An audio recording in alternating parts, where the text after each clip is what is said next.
ser apaixonada por aquilo que faz, crer muito que vai dar certo, mesmo que tudo esteja dando errado. Crer que vai dar certo, porque entenda bem, Deus não nos abandona jamais.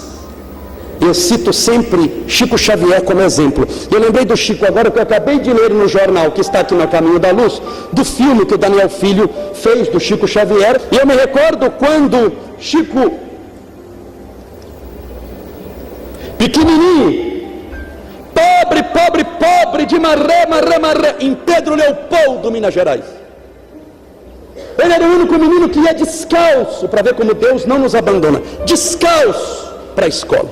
Porque os outros eram pobrezinhos, mas amarrava com arame, chinelo. Você dá um jeito, ele ia descalço. A mãe, Dona Maria João de Deus, já tinha falecido. O pai tinha entregue o menino para uma madrinha, que era um carrasco, que lhe dava uma surra praticamente diária. E ele, no primeiro ano primário, que nós chamamos do ensino fundamental, mas antigamente, primeiro ano primário, nem sabia escrever o C de Chico.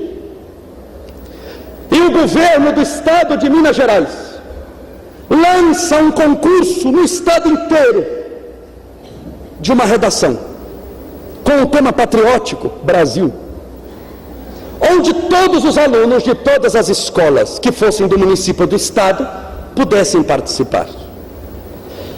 Entre o primeiro ano primário e o que nós chamamos de 8ª série, antes do colegial. Ou seja, quem está no primário não tem chance de concorrer com quem está no colegial, mas a redação era para todos. Chegou o dia da prova não, da redação, não valia nota, era um concurso. Chico conta que quando ele era muito pequeno e nem sabia preencher o nome na redação, ele não encostou no lápis nem no papel, ficou de bracinho cruzado, quietinho. E Chico conta, isso ele tinha 7 anos de idade, que ele viu um homem entrando, naturalmente um espírito, com uma barba branca enorme, um terno branco, um chapéu branco, tipo daqueles chapéus Panamá, daquele antigo, né? Isso em 1917. E ele viu, e o homem sorriu para ele e disse: eu vim te ajudar a fazer a redação. Chico olhou para o homem e disse, na inocência do menino: não pode. Não pode. O homem disse: pode.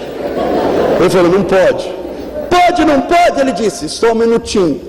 E na inocência dele, ele levanta e vai para a professora para perguntar se aquele homem de terno branco e barba branca, que a professora naturalmente não estava vendo, mas ninguém, somente o menino, se aquele homem podia ajudá-lo.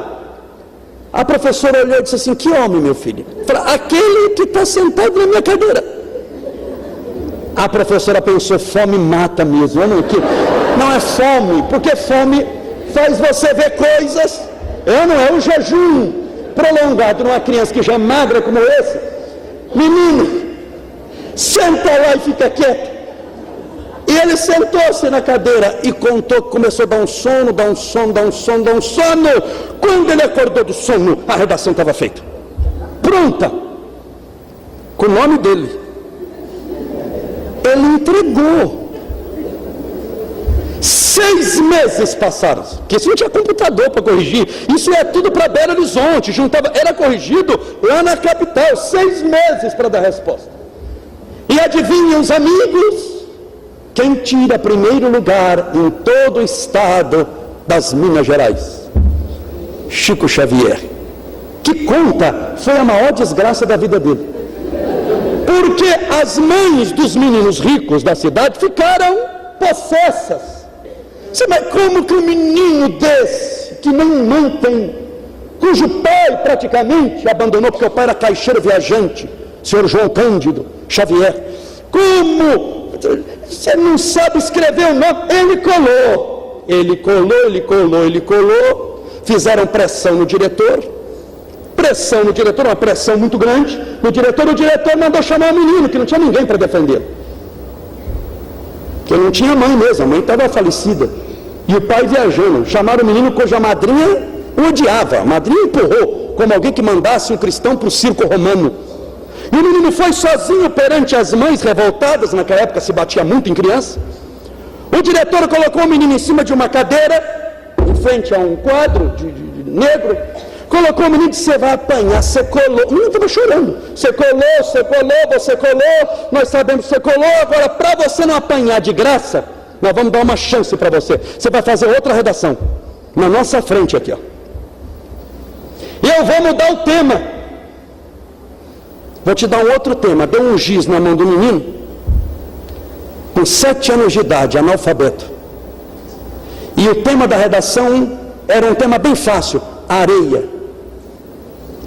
Você já experimentou fazer uma redação cujo tema é areia?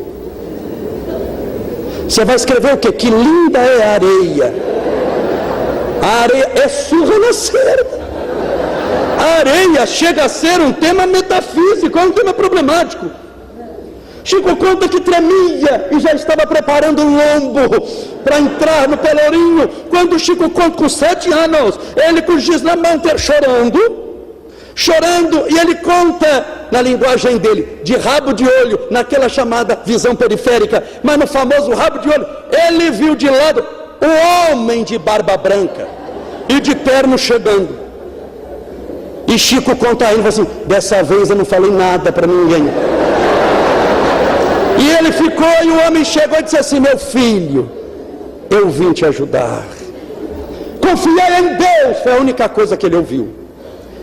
E então, aquele menino analfabeto, com um giz, escreve na lousa, a redação começa, qual era o tema? Areia. E ele começa a redação, o menino analfabeto, exatamente com estas palavras, meus filhos, vírgula, que ninguém escarneça da criação, o grão de areia é quase nada, mas parece estrela pequenina, refletindo o sol de Deus. Levou a maior surra da vida dele, para ele aprender a não escrever coisa estranha no quadro. Mas Deus não nos abandona. Muitas vezes nós achamos que tudo está perdido, e não está. Enquanto nós lutamos, nós temos chance de vencer. Enquanto nós cremos, há possibilidade de crescimento, há possibilidade, quando damos tudo de si, quando usamos a nossa fé, quando usamos a nossa inteligência, porque a fé tem que ser raciocinada, não pode ser uma fé ignorante, que essa é perigosa.